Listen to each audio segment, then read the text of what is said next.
tonight, we are joined here in Washington by a live audience and a distinguished panel of guests. Former Secretary of State Henry Kissinger, Elie Wiesel, philosopher, theologian, and author on the subject of the Holocaust.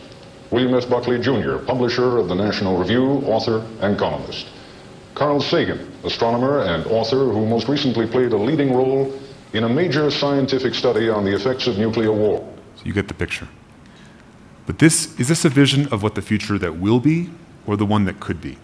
What are the choices we want to make? And the story that goes is that President Reagan actually saw this film, and his biographer documented that he got depressed. For the first time, he'd never seen Reagan depressed before. And Reagan got depressed for several weeks. And that was his dark night of the soul. And I want you all to imagine that based on what you've just seen, you might be feeling like Reagan did, right, for those couple of weeks.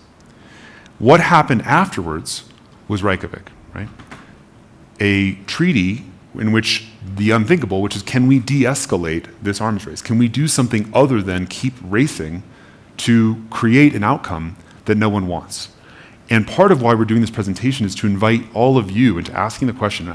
We're asking our question. I mean, we built this presentation because our version of Reykjavik is we try to, elevate the world's understanding and action so we can actually stop this proliferation. The most important thing is creating a shared fate and shared reality, because if we can all see a world we do not want rushing at us, then we can choose something different. We can understand that we are in a suicide race together. Because right now, there are really only two possible futures with AI, right?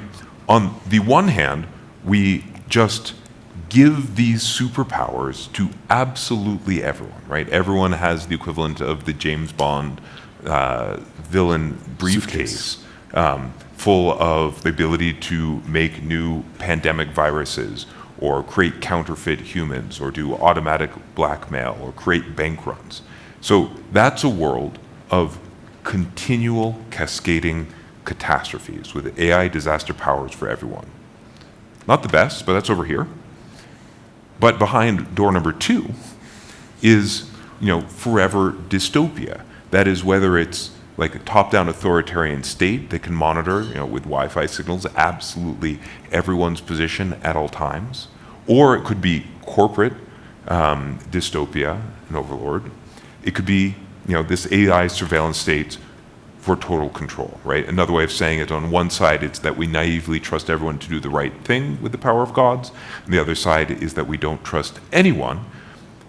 And what we need is a kind of middle path, a comprehensive way to bind power with wisdom, a way to upgrade whatever it is that democracy holds dear to a post-AI 21st century version of itself. The key principle is if power is bound with responsibility. Doctors, no one gets to put on a white lab coat and then just walk into a hospital and start taking patients because they have to go through the doctor training, the Hippocratic Oath, the licensing. They can lose their license, right? If you have more power than you have wisdom, that's the problem. If power is bound with wisdom, you live in a stable society. A wise person also knows when power that is greater than their current ability to wield it wisely, they reject that power because they know they don't have the wisdom yet. If you bind these two things, you can live in a safer world. And we're not going to get into the regulation conversation, exactly which bill needs to get passed, but there are examples of limiting power.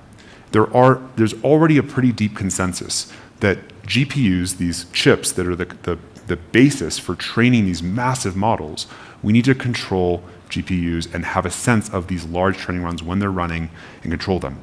We can slow the deployment of these frontier models. So instead of doing another 10x in GPT-5 coming a few months from now, we can say, let's hold back some of those capabilities so we can give society more time to respond.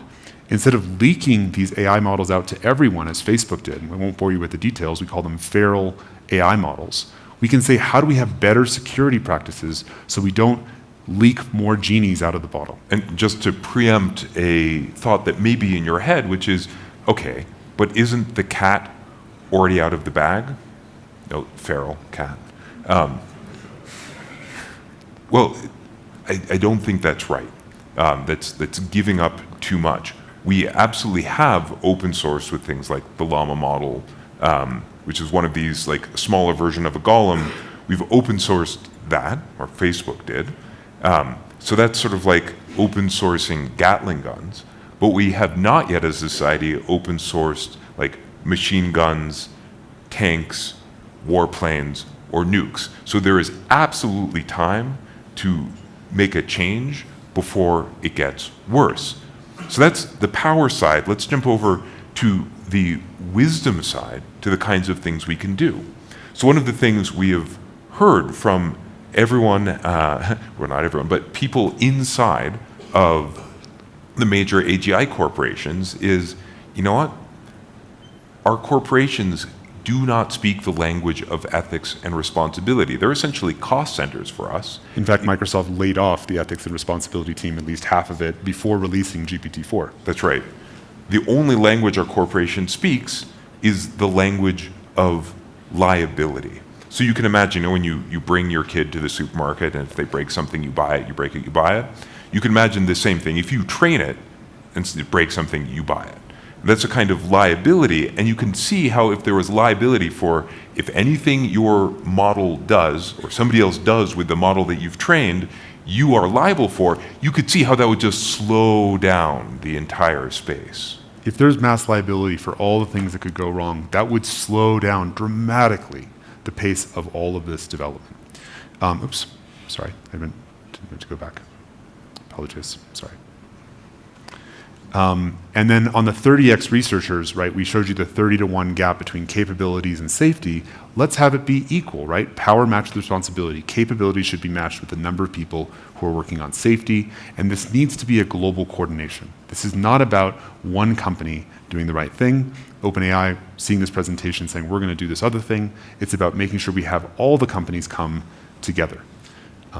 And there's already proposals to have something like an International Atomic Energy Agency. Sam Altman, the CEO of OpenAI himself, said that we need this kind of international coordination body, just like we did for nuclear weapons. And so this middle path, this sort of vision for how do we create a control structure, it is unprecedented. All of us are in this together. If we show that this is not a world that we don't want, then we can kind of bind hands together and say, how do we organize to get the control structure to get the world that we do want? And just cast your minds back. Imagine you were in this room and we were here giving this presentation at the advent of nuclear weapons. How absurd it would be for us to stand up here and be like, all right, we're going to need a new international coordination body. It's going to be the UN. It's going to have every nation in the world. Also, we're going to need to invent a brand new monetary system to create like a positive sum economics to create trust around the world, which is Bretton Woods. Like that would seem like a very tall order. But that should give you hope that given that AI is an even harder problem than AI, and we're going to need even bigger solutions, a bigger change to the world system, that it's possible. And as we wrap up, I just want to say that we made this presentation 3 months ago, and we said, actually it was like 4 months ago now. 4 months ago now, yeah. And we said, what we really would love to see is just a pause on some development. And we said, God, how is that ever going to happen? And then we worked with a group called Future of Life Institute, and this happened. We had the founders of the field of artificial intelligence call for a 6-month pause, along with Steve Wozniak, the co-founder of Apple, major AI scientists. Elon Musk was there, Andrew Yang, who's raising his hand over there. Thank you, Andrew. Thank you. And even though no one expected this to actually cause it to happen, what it did is move it into the Overton window that people had no idea that we should be concerned about AI, to suddenly, like, the people who built this stuff are saying there's a problem.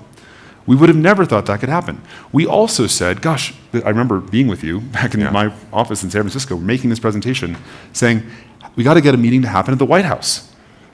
We got to get them to invite the CEOs of the AI companies. We thought, that's never going to happen. How are we ever going to get that to happen?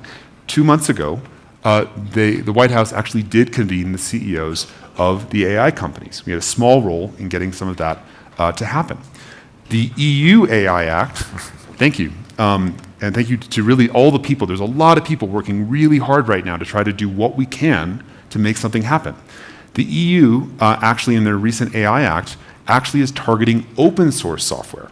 And this is really critical because, again, as AZA said, we might have open sourced these small golems that have a little bit of power, but we actually have to start controlling some of the open source development. And the liability is in here. If you are an open source developer, you release it, or even if you're GitHub, right, you like let people post feral open source models, you are now liable for downstream harm. So this is not sort of pie in the sky thinking. These things are moving forward.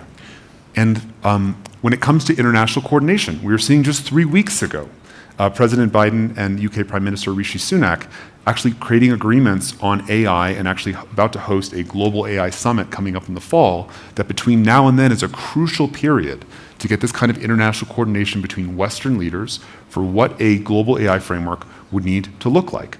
And then just 1 week ago, just last Tuesday, I met with President Biden along with several other civil society leaders who represent a very diverse set of civic society interests. So we're actually getting not just the tech companies sort of designing the regulation, we need to have the civil society leaders actually doing this together.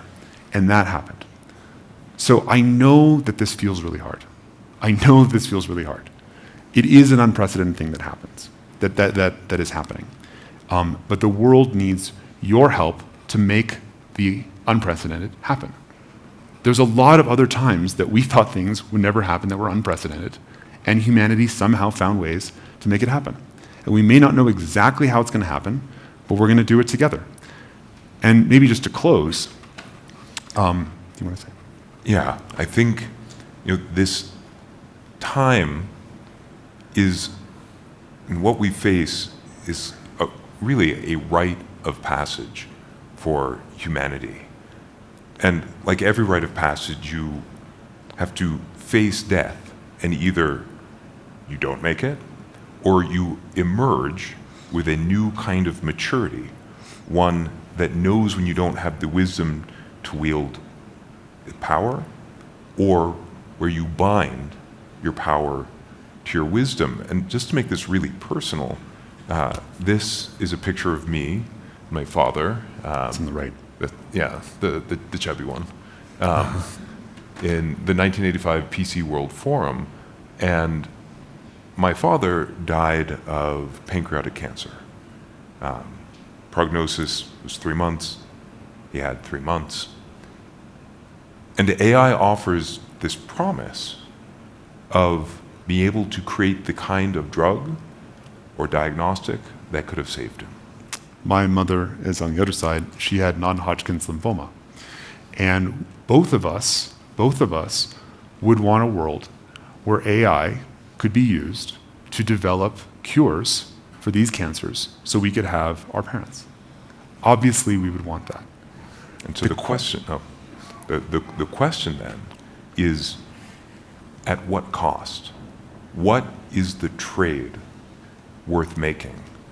And that's the question we want to ask all of you, and also all of humanity, is what is the trade worth making for the future that we want? There are development pathways of AI that don't proliferate godlike powers for everyone. Let's pick the one where we don't get the thing that's good for us at the expense of what's bad for everyone.